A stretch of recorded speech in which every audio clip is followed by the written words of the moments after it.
হাইকোর্টে এবং দেবব্রত মাহান্তির মামলা সিবিআই নিয়েছে।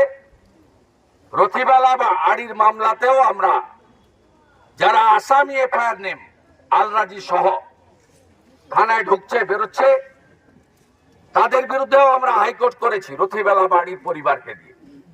কিছুদিন আগে জাজ কোর্টে জামিন বাতিল হয়েছে।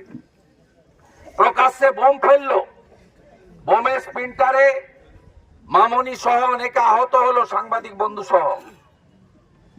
মামনি জানা এফআইআর করেছে, এখনো পর্যন্ত এফআইআর ট্রিট হয়নি। ট্রিট আপনাকে করতে হবে ভারতীয় ন্যায় সংহিতাতে।